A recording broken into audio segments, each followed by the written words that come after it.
Hi, everybody. How are you? I hope you're well on this Monday. Today, I wanted to come on to talk to you about a lot of what I've been talking about on my post recently, which is to stand up for yourself, to speak up for yourself. It is something I am so passionate about and I'm always talking about because not only as a therapist who works with individuals, couples, and families, and really just helping people understand the concept really of self-compassion, taking care of yourself, really listening in to your inner self, and knowing in which situations in your life really requires a standing up for yourself. So not only as a therapist, but definitely just as a human, just as a person who has gone through so much myself, and situations in which, dealing with toxic people, or dealing with people who are, I don't like the phrase toxic people, I take that back, but people who take toxic actions and words, because in the end we're all traumatized people, in one way or another. And just being a trauma therapist and now being an EMDR clinician in training, that's how I can see really everyone, every single individual we're all traumatized people, and we've gone through so much, so much that we can't even share. And, I really wish I could come on here and share so much of it. And this way we see therapists as human beings also. And so why is it so important for us to talk about standing up for yourself? Is because there's so many times we are in relationships or situations in our lives in which our voice is silenced, right? The voice is silenced for whatever reason, like from other people, from ourselves, from our own, past trauma, from our attachment challenges.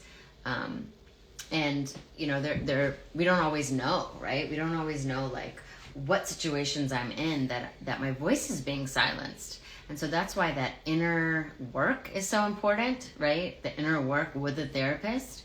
I can't stress that enough. There's so many therapists I speak to and they're like, oh, I'm not in therapy, or, maybe I should start therapy. And I'm like, yeah, like yesterday.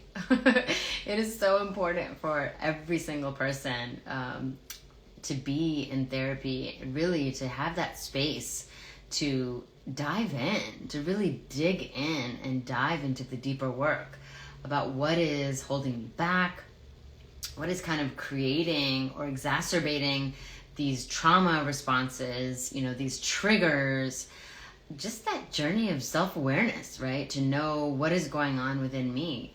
And then to strengthen, right? To strengthen that inner voice, whether we do the inner child work or the attachment work, or, in EMDR, which has been, monumental in my life, in my journey, and now just being trained in EMDR, just seeing, the monumental change in so many, where, sometimes not being able to stand up for yourself, not being able to speak up for yourself, there's this, your voice is stuck in your throat, right? Because the body keeps the score. We know, as Bessel van der Kolk, told us in the book, and we know anyways through trauma work, your body keeps a score, so it'll hold that in, right?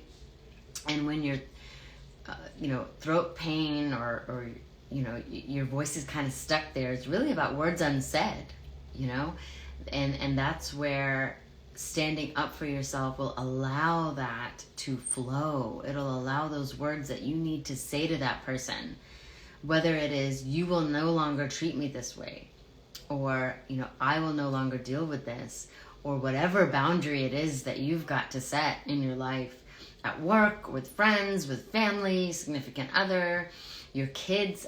I don't know. It's about the boundaries that we absolutely need to set. And they're really daily conversations, right? Setting boundaries are daily conversations.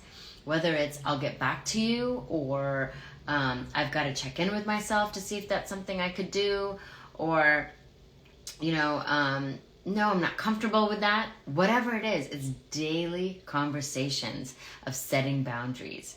And so if we are having a tough time setting boundaries, if we're having a challenging time knowing what to say and how to set that boundary, then we're going to deal with those consequences. We're going to deal with the pain. We're going to deal with the heartache afterwards.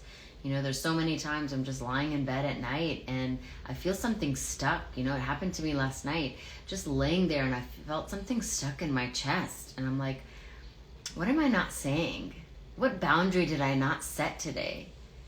And just, you know, as a therapist, as a mom of 4, and, you know, the chair of a nonprofit, there's just some of the things, you know, just an idea, just a glimpse of me. But there's some area, I'm like laying down and thinking, I'm like, there's some area of my life that I didn't set a boundary, and I feel overworked, or I feel like I didn't express myself in the way that I really needed to. And so really just having that check-in at night, something stuck in my body, there's like chest pain, or, you know, there's something in my stomach, or, you know, something caught in my throat. Is there something I didn't say? Is there some boundary that I did not set today? So checking in with yourself and asking yourself, what prevented me from setting that boundary that I needed to set for me, for my own mental health? Because mental health is number one. Mental health is the most important. So if something is standing in the way of my mental health, I've got to backtrack. I've got to really check in with myself to be like, what is it that's preventing me from taking care of that mental health? And so learning that, finding out how you need to stand up, and then standing up for yourself, speaking up for yourself, no matter what the other person will say or what their responses will be, because more often than not, people don't like a boundary. They don't like when you set a boundary, especially if it's been so long that you've been dealing with crap for so long. They won't like it when you finally set that boundary. Set it anyways, you know, set it in a way that that relationship is important to you. You set it in a way that will keep that relationship intact, right? In a very respectful way of, you're important to me, this relationship is important to me, but I feel like I'm giving a little too much at this time, more than I can, and I've got to take a step back and take care of me, right? So taking those steps, those words, those actions, where you are standing up for you. And so I would love to hear from you. Send me a message. What are some ways that you stand up for yourself? What are some phrases that work for you? And this can help this entire community of all of us who are really trying to set the boundaries that we need to set in our lives, to speak up for ourselves, to no matter what the other person is going to say or how they're going to respond. So reach out to me. I love to work with people, individuals, couples, families, just as a self-development coach, as a therapist, a licensed therapist in New York and Florida, but anywhere else all over the world, just working on helping us get to a place where we can feel comfortable, you know, or feel proud. Maybe it's not comfortable, because a lot of times it's not comfortable standing up for yourself, but proud of your bravery to say what you needed to say and to do what you needed to do for yourself and your mental health. And so reach out to me, and I look forward to meeting with you, to speaking with you, and to having more of these conversations. Take care. Enjoy your week. It's a busy one for me, so I've got to get back to it. And thank you all for just being here, for responding, for commenting, for sharing things, for just, you know, DMing me and just letting me know, like, how standing up has, you know, how you show up for yourself and stand up for yourself. And, you know, that helps me, and it helps so many of the people that I work with. So thank you for being here, and take care. Bye.